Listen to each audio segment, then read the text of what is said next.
പുതിയ മലയാള സിനിമകൾ വരുന്നു, ഒരു മാസം പാട്ടുകൾ നിൽക്കുന്നു, പഴയ പാട്ടുകൾക്ക് ഇന്ന് ഓളങ്ങളുണ്ട്. അതിപ്പോൾ ഒരു പുഷ്പം മാത്രം പാടിയാൽ അത് കേൾക്കാൻ ആളുണ്ടല്ലോ. പിന്നെ ഇത് കേൾക്കാൻ ആളുണ്ടോ? ഇല്ലുമിനാറ്റി ഇല്ല. ഇല്ലുമിനാറ്റി ആളില്ലല്ലോ. അതിൻ്റെ പോരെ ഈ പണ്ട് മുതൽക്കേ മുഖത്ത് നോക്കി കാര്യം പറയുമല്ലേ? അത് പറയും. അതാരായാലും അത് ഏവനോടും പറയും. ബാപ്പുക്കനെ മാത്രമല്ല, ബാപ്പള പാട്ടിനെ നിലനിർത്തിയത് ഗൾഫ് പ്രവാസികളാണ്.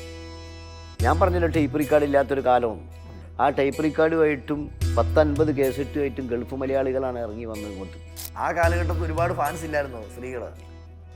അതിലും ശ്രദ്ധിച്ചിട്ടില്ലേ? ഇല്ല ഇല്ല. ജീവിതത്തിൻ്റെ വലിയ ബുദ്ധിമുട്ടായിരുന്നു.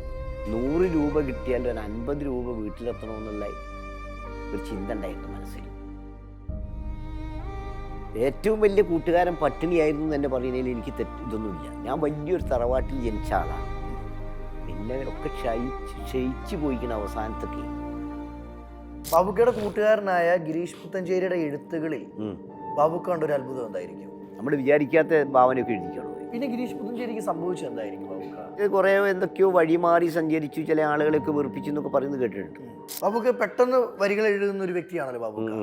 ഇപ്പൊ ഈ നിമിഷം എന്നെ കണ്ടിട്ട് 2 വരി പാടാവോ? പത്തനംതിട്ടയിൽ നിന്ന് 10:30 മാറ്റിൽ വന്ന് കുത്തിരിപ്പാണെൻ്റെ മുമ്പിൽ അജിൻ വർഗീസ്. ഓരോ ചോദ്യത്തിലും ഉണ്ട് അവന് ഇന്ന് ഇബിലീസ്.